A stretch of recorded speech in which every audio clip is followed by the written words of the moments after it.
En aquel siglo primero, la Biblia se estaba escribiendo. Atención, Adonis. No dije Adonis por lo de lo que acabo de decir, sino para que me enfoque aquí. Adonis, atención. Es para que no digan, mira, está tirando puya a Adonis.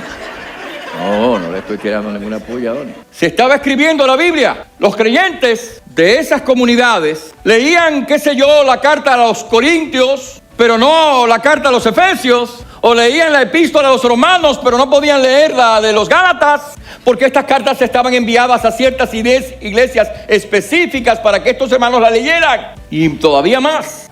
Usted dirá, bueno, pero el Antiguo Testamento estaba escrito y estaba cerrado, el canon, es verdad. Pero ¿sabe usted que era muy difícil conseguir ejemplares de las Escrituras del Antiguo Testamento en aquella época? Porque era muy caro y no todo el mundo podía pagar. Habían iglesias que juntaban unos centavitos y compraban con sacrificio los hermanos un ejemplar para que todo el mundo pudiera leer la Escritura. Era muy difícil poder tener acceso a la palabra de Dios. Pero ese no es el caso de esta generación. Ese no es el caso de esta generación. Y menos después de la imprenta. Y menos después del internet. Ese no es el caso de esta generación. Esta generación no tiene excusa ninguna delante de Dios si permanece en ignorancia y si permanece en falta de entendimiento de la palabra de Dios y si no lee la palabra de Dios cuando tiene que leerla. Esta generación no tiene ninguna excusa. Delante de Dios no tiene ninguna excusa. Es un pecado de omisión. Dios nos ha dado su palabra para que podamos atesorarla y esta generación tiene el privilegio de tener cuantos ejemplares quiera de la Biblia. Pero la pregunta no es esa, la pregunta es: ¿la lees? La pregunta no es si tienes la versión Reina Valera o la Biblia de las Américas o la Nueva Traducción Viviente. La pregunta es si tú la lees. Porque ¿de qué te vale? Es peor tener ejemplares de la Biblia y no leerla que no tener ninguno. Entonces te pregunto si tú lees la Biblia. No te estoy preguntando si tú lees el mismo Salmo 91 todos los días, Eso no es leer la Biblia. O el Salmo 46 todos los días. Eso no es leer la Biblia.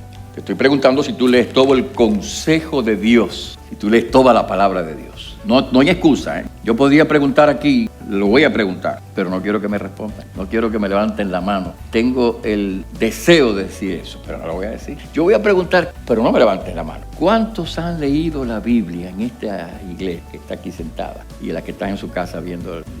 Oye, nos salvamos de ese boche. No, para usted también es la cosa. ¿Cuántos de ustedes han leído la Biblia completa? No me levanten la mano. ¿Cuántos de ustedes han leído la Biblia de Génesis a Apocalipsis? Piénselo. No hay excusa. Si usted tiene ya varios años en el Evangelio, y usted no ha leído la Biblia completa, no tiene excusa. No hay excusa. No me dé ninguna excusa que no la hay. Y menos con tantas traducciones como las que hay en el día. Entonces, mis hermanos, para que nosotros podamos participar y podamos crecer en el plan de Dios, debemos oír la palabra de Dios. Debemos exponernos a la palabra de Dios. Y nos exponemos a la palabra de Dios cuando la escuchamos predicada, cuando la leemos, cuando la memorizamos. Yo le doy muchas gracias a Dios por los hermanos que me enseñaron desde jovencito. Quizás pensaron que yo no hice muchas cosas, pero bueno, a leer la Biblia y a memorizar la Biblia. Bajo el ministerio del hermano Lloyd Mann, me acuerdo, hermano Lloyd Mann, en el ministerio estudiantil de jóvenes allá en República Dominicana, se hizo mucho énfasis en ese aspecto del discipulado, la memorización de las Escrituras, y es muy importante. Le doy gracias a Dios porque en mi juventud aprendí a memorizar textos de la Biblia. Bueno, no memoricé la Biblia completa, por supuesto que no, hay quien la ha hecho, ¿sabes? Ni el Nuevo Testamento completo, pero por lo menos aprendí a memorizar y aprendí la importancia de memorizar textos de la Biblia. Yo les recomiendo a todo el mundo que memorice las Escrituras, que lea las Escrituras, que lea la Biblia, les recomiendo que procure examinar la palabra de Dios.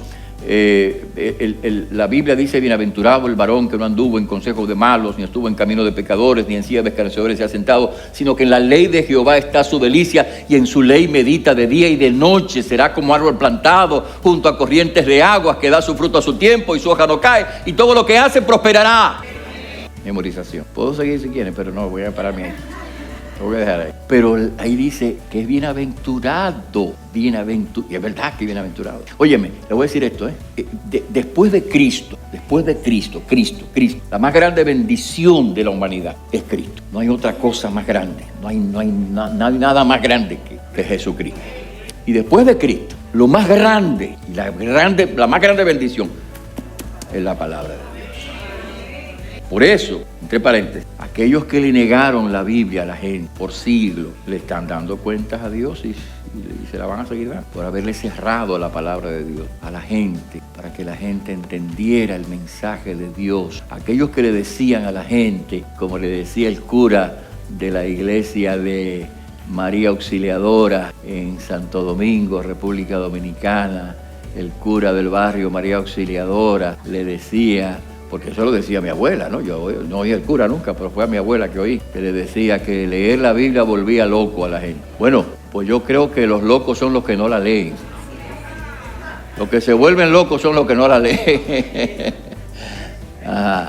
¿Le van a dar cuenta a Dios toda esa gente? ¿O se la están dando ya? Porque imagínese usted. Si usted quiere unirse al plan de Dios, si usted quiere participar en el plan de Dios, lea la palabra, oiga la voz de Dios en su palabra y por supuesto responda a ella, porque obviamente no basta con oírla o leerla o memorizarla, hay que responder a ella, porque fíjense ustedes que aquí en Génesis 12, Dios le dice a Abraham, vete de tu tierra, le habla la palabra, Dios le dice a Abraham, vete de tu tierra, Jehová había dicho a Abraham, vete de tu tierra y de tu parentela, a la casa de la casa de tu padre y de la tierra que te mostraré, y haré de ti una nación grande, te bendeciré, engrandeceré tu nombre, serás bendición, bendeciré a los que te bendijeren, a los que te maldijeren maldeciré, serán benditas en ti todas las familias de la tierra. Y el versículo 4 dice, y se fue Abraham como Jehová dijo. Exacto. Abraham obedeció. Abraham hizo lo que Dios le dijo. Abraham no dijo, sí, está bien, un poquito más tarde, sí, después, luego. Más adelante, cuando yo resuelva 2 o 3 cosas, cuando yo venda estas 100 ovejas que tengo aquí, cuando yo haga no sé cuánto, después yo voy. No, Abraham no dijo eso. Abraham oyó la palabra de Dios y Abraham respondió a Dios en obediencia. Así dice la Biblia, ¿eh? Usted lee, por ejemplo, Hebreos capítulo 11. Hebreos capítulo 11. Y dice la Biblia, versículo 8. Por la fe Abraham, siendo llamado, obedeció para salir al lugar que había de recibir como herencia. Y salió, a mí siempre me llama la atención esta frase, la última frase. Y salió sin saber a dónde ir. Dios lo llamó a salir y él salió. Él no sabía para dónde, pero salió porque Dios le dijo que saliera. Por la fe, dice, por la fe, Abraham, siendo llamado, obedeció. Entonces, mi hermano, si tú quieres insertarte en el plan de Dios, si quieres participar del plan de Dios, si quieres ser parte de ese plan, entonces responde a Dios en fe y responde a Dios en obediencia, Por la fe Abraham obedeció. Y lo que Dios quiere de ti es que obedezcas a la voz de Dios. Si lo que Dios te está diciendo a ti es que te arrepientas de tus pecados y recibas a Cristo como Salvador personal, entonces obedece. No hay excusa, no, pero que déjame arreglar esto y lo otro, no, pero que cuando yo haga y cuando yo torne y yo vire, y resulta que nunca acabas de tornar ni de virar. Seguro. Es ahora que Dios te está llamando a que te arrepientas. Es ahora que Dios te está llamando a que recibas a Cristo. Lo demás se arregla sobre la marcha. Dios te llama a obedecer. Si tú eres un creyente en Cristo ya, de tiempo, Dios te llama a seguir obedeciendo en todas las áreas de tu vida. En todas las áreas de tu vida.